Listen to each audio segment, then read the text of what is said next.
This is VOA News. I'm David Byrd. Mainland China has reported 327 new confirmed cases of the coronavirus, but that's down from 433 the day before.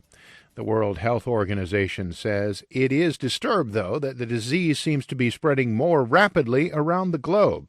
As Lisa Schlein reports, the WHO says the virus can be contained if nations take the right measures. The World Health Organization reports the number of new infections of coronavirus appears to be on the decline in China, while the disease is spreading more rapidly around the globe. WHO Chief Tedros Adhanom Ghebreyesus acknowledges this is a matter of concern, but he notes the virus can be contained if all nations take the right measures. If you act aggressively now, you can contain this virus. You can prevent people getting sick.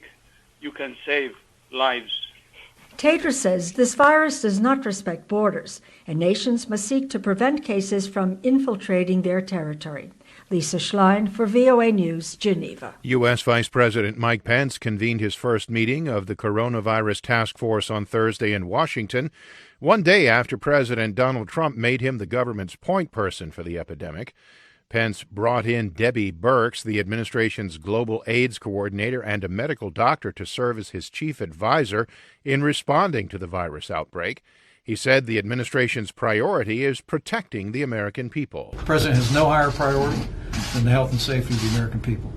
The work we're doing here today represents the most important work being done in this government today. Pence is moving to project calm in his role as chief coordinator of the government's response to the new virus. This is VOA News. A Turkish official says his country's artillery opened fire on Syrian targets early Friday after 29 Turkish soldiers were killed in an airstrike on the Syrian town of Idlib. Meanwhile, the Kremlin said Thursday President Vladimir Putin has no plans to meet Turkey's president next week to discuss the situation in Syria. Reuters' Adam Reed has more. Turkey has sent thousands of troops and heavy military hardware to Syria's Idlib region in its unprecedented insurgence to back the rebels. Nearly 1 million Syrian civilians have fled over the last 3 months, the biggest exodus of the war. Despite the rebels claiming a victory, Russian news agencies citing military sources are denying it. Forces loyal to Syrian President Bashar al-Assad, aided by Russia and also Iranian militias, have gained ground in about 60 settlements in the last 3 days. The Kremlin said on Thursday that Vladimir Putin had no plans to meet his Turkish counterpart President Erdogan next week to discuss the situation, despite statements by Erdogan yesterday saying a meeting would be likely. That's Adam Reed of Reuters. The United Nations warned Thursday that a locust outbreak in eastern Africa is continuing to spread and threatens to intensify.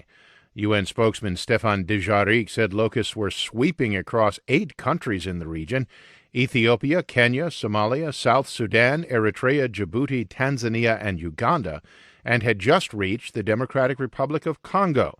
He said the UN Office for the Coordination of Humanitarian Affairs is warning the worst is yet to come. OCHA warns that immature swarms, the most voracious stage of the locust development, will emerge at the start of the upcoming rainy season, which is the most important planting season for some of the world's worst affected and at-risk countries in East Africa. UN officials are calling for international support for farmers affected by the locust outbreak.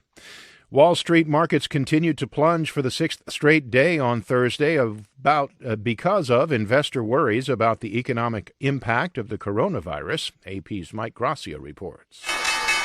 The drubbing on financial markets stemming from coronavirus outbreak worries continued in Thursday's trading on Wall Street. The Dow Jones Industrials plunged 1,193 points, losing 4.4% to close at 25,763. The S&P 500 lost 137 points, or 4.4%, and the Nasdaq fell 414 points, shedding 4.6% of value. The S&P is headed to its worst week since October 2008. I'm Mike Gracia. For more, visit our website, voanews.com. I'm David Byrd, VOA News.